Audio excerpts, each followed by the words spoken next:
मेरे प्यारे देशवासियों, नमस्कार। कोरोना के प्रभाव से हमारी मन की बात भी अछूती नहीं रही है। जब मैंने पिछली बार आपसे मन की बात की थी, तब पैसेंजर ट्रेनें बंद थी, बसें बंद थी, हवाई सेवा बंद थी। इस बार बहुत कुछ खुल चुका है। श्रमिक स्पेशल ट्रेनें चल रही हैं, अन्य स्पेशल ट्रेनें भी शुरू हो गई हैं। तमाम सावधानियों के साथ हवाई जहाज उड़ने लगे हैं। धीरे धीरे उद्योग भी चलना शुरू हुआ है। यानी अर्थव्यवस्था का एक बड़ा हिस्सा अब चल पड़ा है, खुल गया है।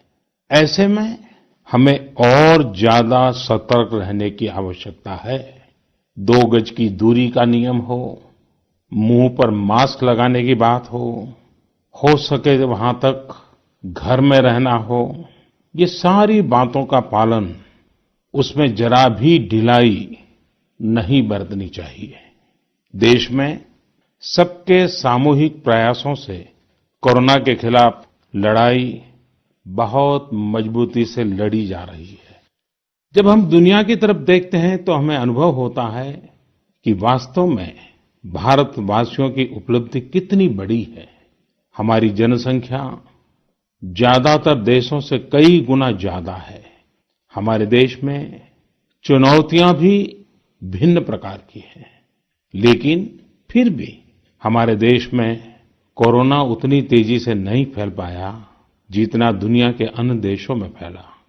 कोरोना से होने वाली मृत्यु दर भी हमारे देश में काफी कम है। जो नुकसान हुआ है उसका दुख हम सबको है, लेकिन जो कुछ भी हम बचा पाए हैं वो निश्चित तौर पर देश की सामूहिक संकल्प शक्ति का ही परिणाम है।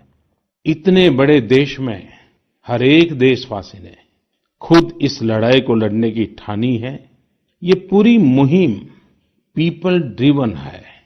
साथियों, देशवासियों की संकल्प शक्ति के साथ एक और शक्ति इस लड़ाई में हमारी सबसे बड़ी ताकत है, वो है देशवासियों की सेवा शक्ति। वास्तव में इस महामारी के समय हम भारतवासियों ने ये दिखा दिया है कि सेवा और त्याग का हमारा विचार केवल हमारा आदर्श नहीं है, बल्कि भारत की जीवन पद्धति है। और हमारे यहाँ तो कहा गया है, सेवा परमो धर्मः। सेवा स्वयं में सुख है, सेवा में ही संतोष है। आपने देखा होगा कि दूसरों की सेवा में लगे व्यक्ति के जीवन में कोई डिप्रेशन या तनाव कभी नहीं दिखता। उसके जीवन में, जीवन को लेकर उसके नजरिए में भरपूर आत्मविश्वास, सकारात्मकता और जीवंतता प्रतिपल नजर आती है। साथियों, हमारे डॉक्टर्स, नर्सिंग स्टाफ, सफाई कर्मी, पुलिसकर्मी, मीडिया के साथी, ये सब जो सेवा कर रहे हैं, उसकी चर्चा मैंने कई बार की है। मन की बात में भी मैंने उसका जिक्र किया है। सेवा में अपना सब कुछ समर्पित कर देने वाले लोगों की संख्या अनगिनत है। ऐसे ही एक सज्जन है तमिलनाडु के सी मोहन। सी मोहन जी मदुरई में एक सैलून चलाते हैं।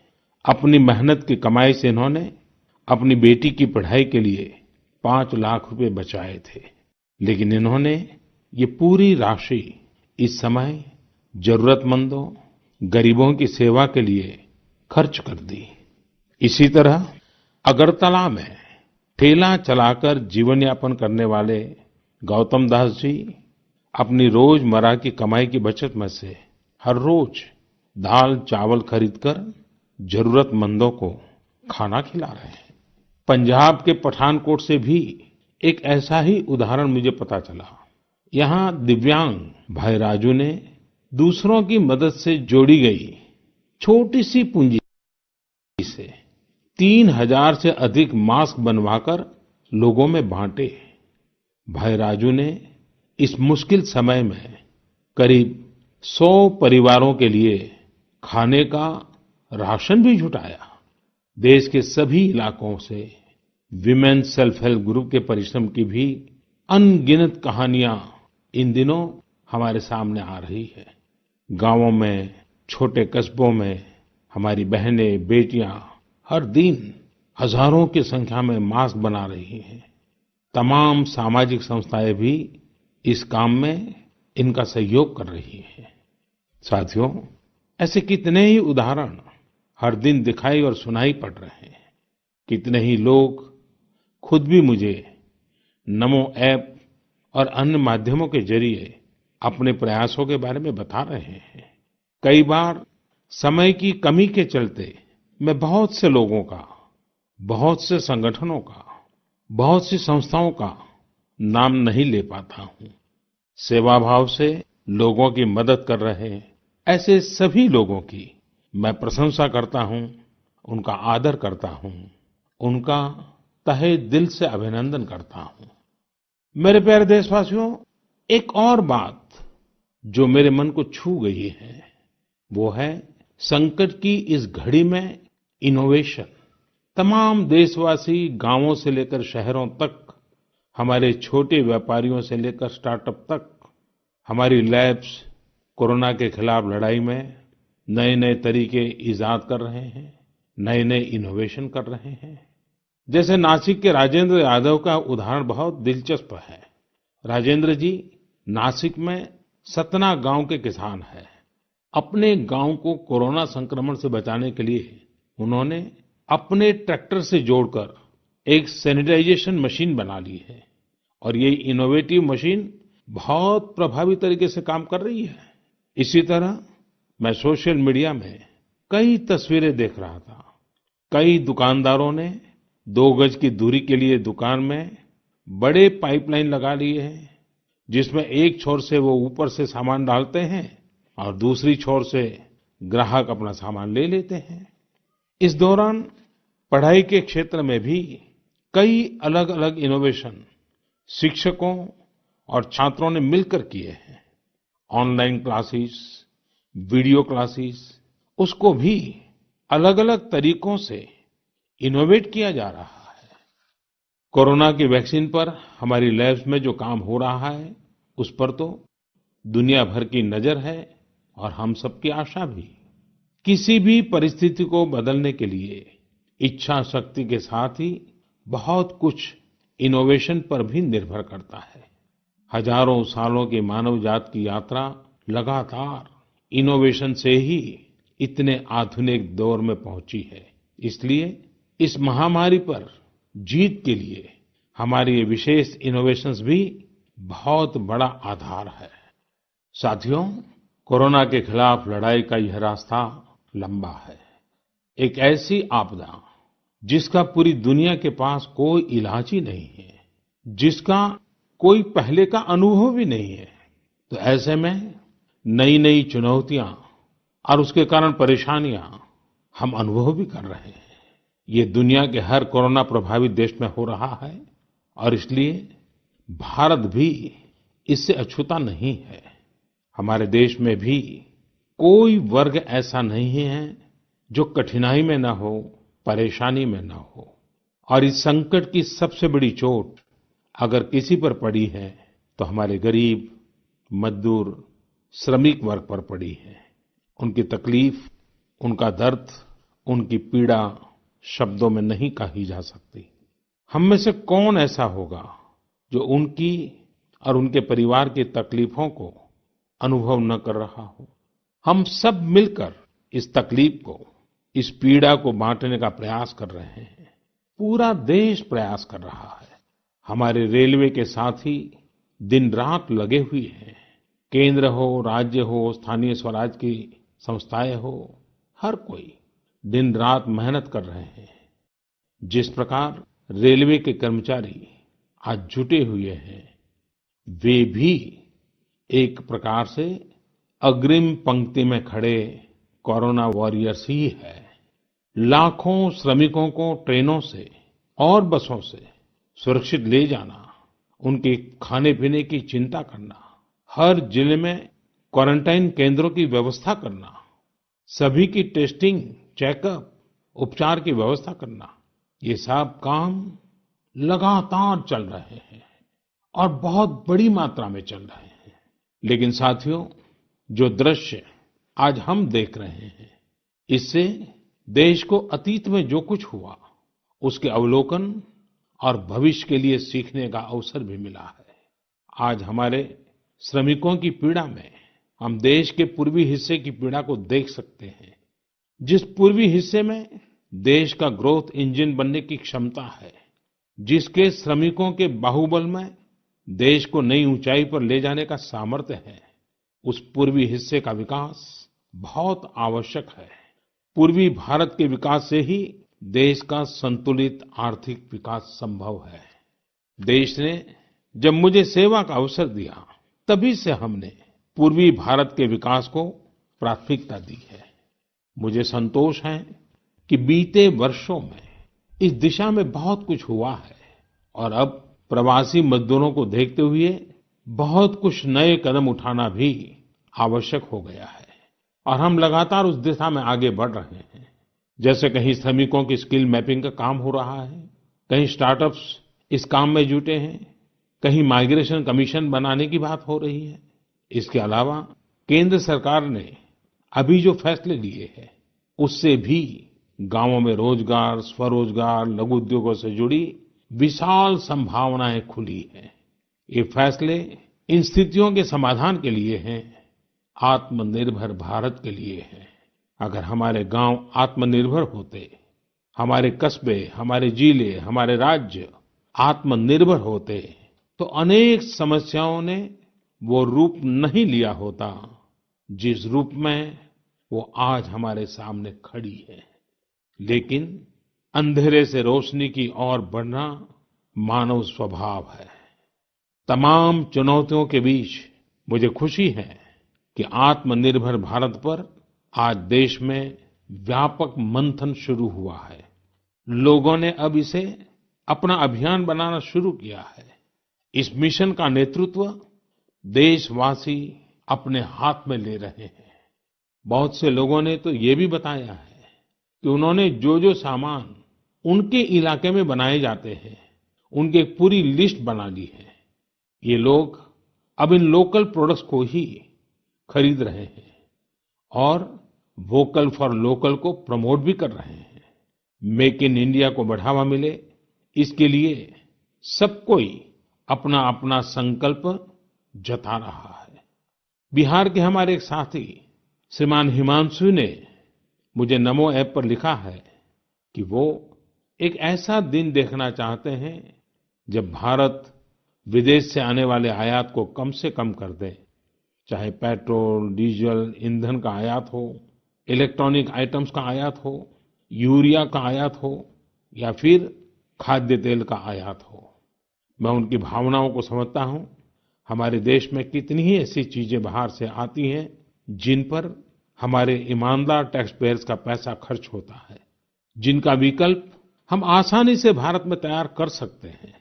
असम के सुदीप ने मुझे लिखा है कि वो महिलाओं के बनाए हुए लोकल बैम्बू प्रोडक्ट्स का व्यापार करते हैं और उन्होंने तय किया है कि आने वाले 2 वर्ष में वे अपने बैम्बू प्रोडक्ट को एक ग्लोबल ब्रांड बनाएंगे।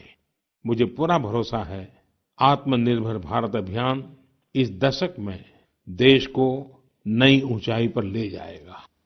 मेरे प्यारे देशवासियों, कोरोना संकट के इस दौर में मेरी विश्व के अनेक नेताओं से बातचीत हुई है, लेकिन मैं एक सीक्रेट जरूर आज बताना चाहूंगा। विश्व के अनेक नेताओं की जब बातचीत होती है तो मैंने देखा इन दिनों उनकी बहुत ज्यादा दिलचस्पी योग और आयुर्वेद के संबंध में होती है। कुछ नेताओं ने मुझसे पूछा कि कोरोना के इस काल में ये योग और आयुर्वेद कैसे मदद कर सकते हैं। साथियों, अंतर्राष्ट्रीय योग दिवस जल्द ही आने वाला है। योग जैसे जैसे लोगों के जीवन से जुड़ रहा है, लोगों में अपने स्वास्थ्य को लेकर जागरूकता भी लगातार बढ़ रही है। अभी कोरोना संकट के दौरान भी ये देखा जा रहा है कि हॉलीवुड से हरिद्वार तक घर में रहते हुए लोग योग पर बहुत गंभीरता से ध्यान दे रहे हैं। हर जगह लोगों ने योग और उसके साथ साथ आयुर्वेद के बारे में और ज्यादा जानना चाहा है, उसे अपनाना चाहा है। कितने ही लोग जिन्होंने कभी योग नहीं किया, वे भी या तो ऑनलाइन योग क्लास से जुड़ गए हैं या फिर ऑनलाइन वीडियो के माध्यम से भी योग सीख रहे हैं। सही में योग कम्युनिटी, इम्यूनिटी और यूनिटी सबके लिए अच्छा है। साथियों, कोरोना संकट के इस समय में योग आज इसलिए भी ज्यादा अहम है क्योंकि ये वायरस हमारे रेस्पिरेटरी सिस्टम को सबसे अधिक प्रभावित करता है। योग में तो रेस्पिरेटरी सिस्टम को मजबूत करने वाले कई तरह के प्राणायाम है, जिनका असर हम लंबे समय से देखते आ रहे हैं। ये टाइम टेस्टेड टेक्निक्स हैं, जिसका अपना अलग महत्व है। कपालभाति और अनुलोम विलोम प्राणायाम से अधिकतर लोग परिचित होंगे, लेकिन भस्त्रिका, शीतली, भ्रामरी जैसे कई प्राणायाम के प्रकार है, जिसके अनेक लाभ भी है। वैसे आपके जीवन में योग को बढ़ाने के लिए आयुष मंत्रालय ने भी इस बार एक अनोखा प्रयोग किया है। आयुष मंत्रालय ने माय लाइफ माय योग नाम से अंतर्राष्ट्रीय वीडियो ब्लॉग उसकी प्रतियोगिता शुरू की है। भारत ही नहीं, पूरी दुनिया के लोग इस प्रतियोगिता में हिस्सा ले सकते हैं। इसमें हिस्सा लेने के लिए आपको अपना 3 मिनट का एक वीडियो बना करके अपलोड करना होगा। इस वीडियो में आप जो योग या आसन करते हुए वो करते हुए दिखाना है और योग से आपके जीवन में जो बदलाव आया है उसके बारे में भी बताना है। मेरा आपसे अनुरोध है, आप सभी इस प्रतियोगिता में अवश्य भाग लें और इस नए तरीके से अंतर्राष्ट्रीय योग दिवस में आप हिस्सेदार बनिए। साथियों, हमारे देश में करोड़ों करोड़ गरीब दशकों से एक बहुत बड़ी चिंता में रहते आए हैं। अगर बीमार पड़ गए तो क्या होगा? अपना इलाज कराएं या फिर परिवार के लिए रोटी की चिंता करें?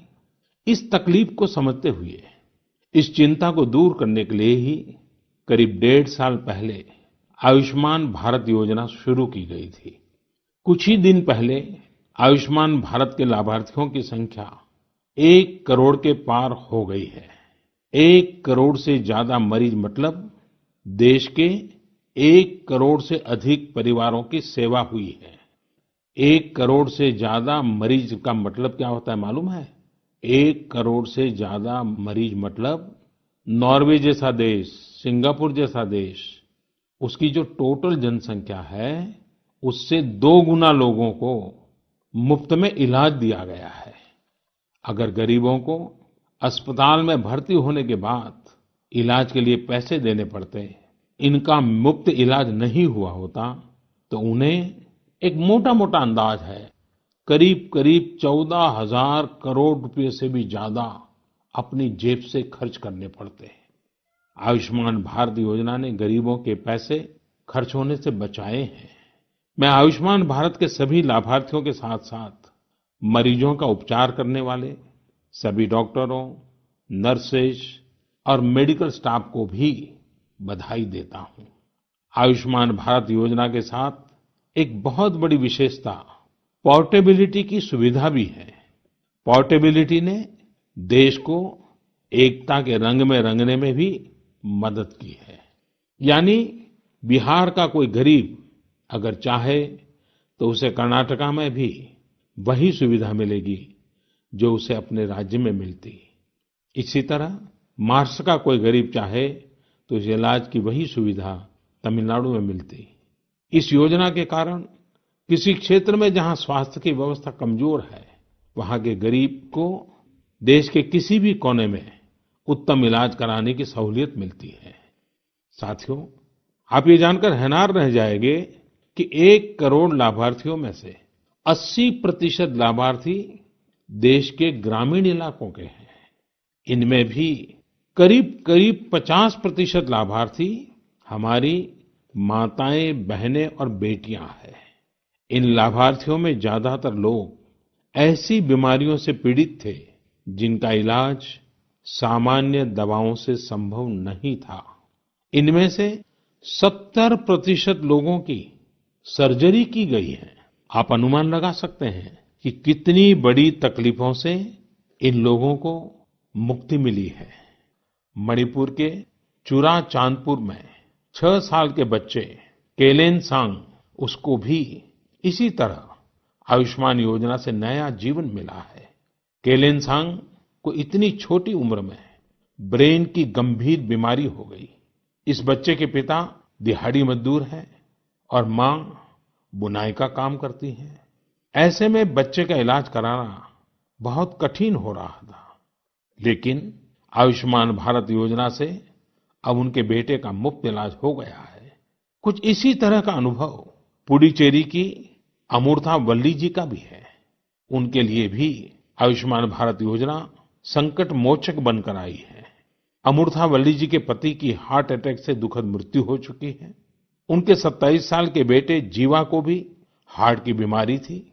डॉक्टर्स ने जीवा के लिए सर्जरी की सलाह दी थी, लेकिन दिहाड़ी मजदूरी करने वाले जीवा के लिए अपने खर्च से इतना बड़ा ऑपरेशन करवाना संभव ही नहीं था। लेकिन अमूर्था वल्ली ने अपने बेटे का आयुष्मान भारत योजना में रजिस्ट्रेशन करवाया और 9 दिनों बाद बेटे जीवा के हार्ट की सर्जरी भी हो गई। साथियों, मैंने आपको सिर्फ 3-4 घटनाओं का जिक्र किया है। आयुष्मान भारत से तो ऐसी 1 करोड़ से अधिक कहानियां जुड़ी हुई है। ये कहानियां जीते जागते इंसानों की हैं। दुख तकलीफ से मुक्त हुए हमारे अपने परिवारजनों की है। आपसे मेरा आग्रह है, कभी समय मिले तो ऐसे व्यक्ति से जरूर बात करिएगा जिसने आयुष्मान भारत योजना के तहत अपना इलाज कराया हो। आप देखेंगे कि जब एक गरीब बीमारी से बाहर आता है तो उसमें गरीबी से लड़ने की भी ताकत नजर आने लगी है। और मैं हमारे देश के ईमानदार टैक्स पेयर से कहना चाहता हूं, आयुष्मान भारत योजना के तहत जिन गरीबों का मुफ्त इलाज हुआ है, उनके जीवन में जो सुख आया है, संतोष मिला है, उस पुण्य के असली हकदार आप भी हैं। हमारा ईमानदार टैक्स पेयर भी इस पुण्य का हकदार है। मेरे प्यारे देशवासियों, एक तरफ हम महामारी से लड़ रहे हैं तो दूसरी तरफ हमें हाल में पूर्वी भारत के कुछ हिस्सों में प्राकृतिक आपदा का भी सामना करना पड़ा है। पिछले कुछ हफ्तों के दौरान हमने पश्चिम बंगाल और उड़ीसा में सुपर साइक्लोन अम्फान का कहर देखा।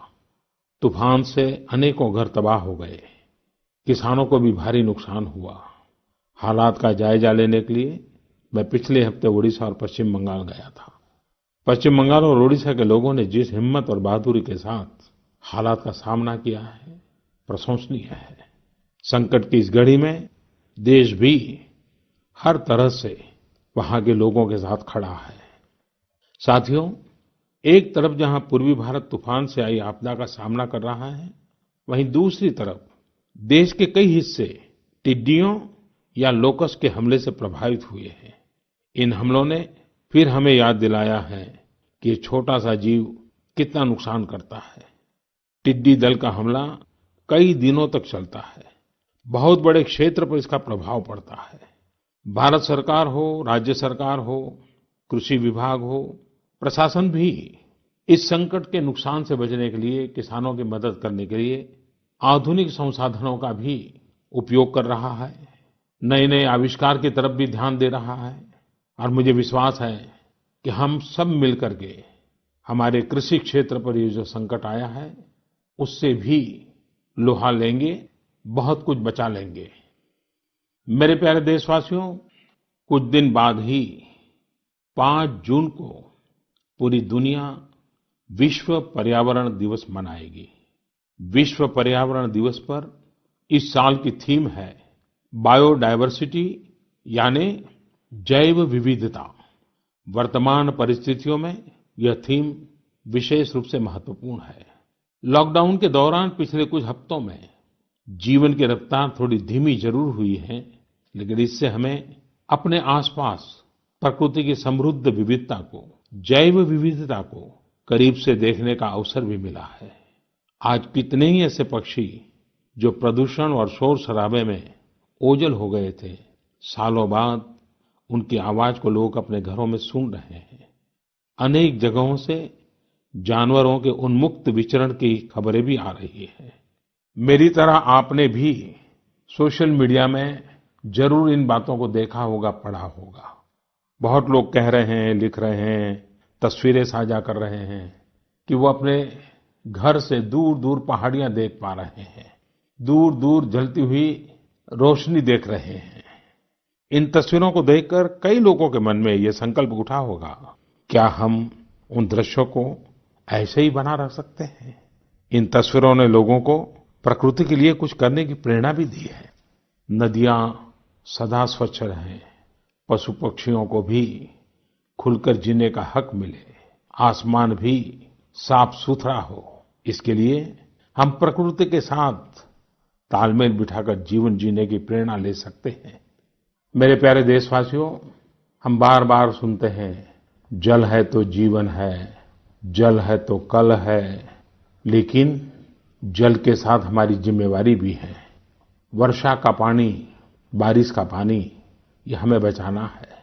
एक एक बूंद को बचाना है। गांव-गांव वर्षा के पानी को हम कैसे बचाएं? परंपरागत बहुत सरल उपाय हैं। उन सरल उपाय से भी हम पानी को रोक सकते हैं। 5 दिन, 7 दिन भी अगर पानी रुका रहेगा, तो धरती माँ के पास बुझाएगा, पानी फिर जमीन में जाएगा। वही जल जीवन की शक्ति बन जाएगा। और इसलिए इस वर्षा ऋतु में हम सबका प्रयास रहना चाहिए कि हम पानी को बचाएं, पानी को संरक्षण करें। मेरे प्यारे देशवासियों, स्वच्छ पर्यावरण सीधे हमारे जीवन, हमारे बच्चों के भविष्य का विषय है। इसलिए हमें व्यक्तिगत स्तर पर भी इसकी चिंता करनी होगी।